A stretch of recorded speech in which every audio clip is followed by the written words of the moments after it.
Տասնամյակներ առաջ մի փոքրիկ գյուղի մոտակայքում ձգվում էր մի մութ անտառ, որը ոչ ոք չէր համարձակվում խորը մտնել։ Գյուղացիները պատմում էին, որ այնտեղ ապրում էր մի փոքրիկ աղջկա ուրվական, որի լացն ամեն գիշեր տարածվում էր ծառերի միջով։ Լեգենդի համաձայն այդ աղջիկը, ում անունը Էլիզա էր, տարիներ առաջ կորել էր անտառում։ Ծնողները, հարևանները և նույնիսկ քաղաքից ժամանած մարդիկ ամիսներ շարունակ փնտրել էին նրան, բայց աղջիկը երբեք չէր գտնվել։ Միայն տարիներ անց, երբ մի որսորդ պատահաբար անցնում էր հին ծառերի արանքով, նա մի փոքրիկ փայտե տնակի մնացորդներ գտավ։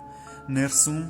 փտած հատակին, ընկած էր փոքրիկ մի ոսկորների կույտ, իսկ պատին գրված էին խավարի պես մուգ չորացած տառերով «Ես դեռ այստեղ եմ»։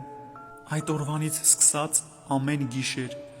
երբ քամին ուժեղանում էր, մարդիկ լսում էին երեխայի տխուր լացը անտառի խորքից։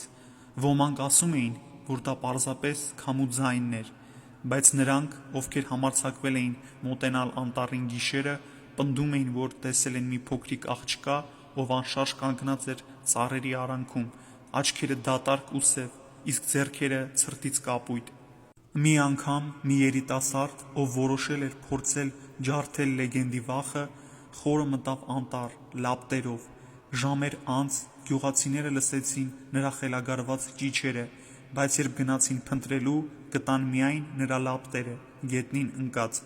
Երիտասարդը հայտնվեց գյուղում մի քանի օր անց, ամբողջովին ցնցված ու խելագար հայացքով։ Նա ողջ էր, բայց այլևս երբեք չխոսեց, և ոչ ոք չիմացավ, թե ինչ էր տեսել այնտեղ։ Ասում են, եթե ուշ գիշերով մոտենաս այդ անտառին ու լսես աղջկա լացը, երբեք չպետք է պատասխանես նրան, որովհետև եթե պատասխանես, նա կիմանա, որ լսում ես իրեն, և քեզ էլ երբեք չեն գտնի։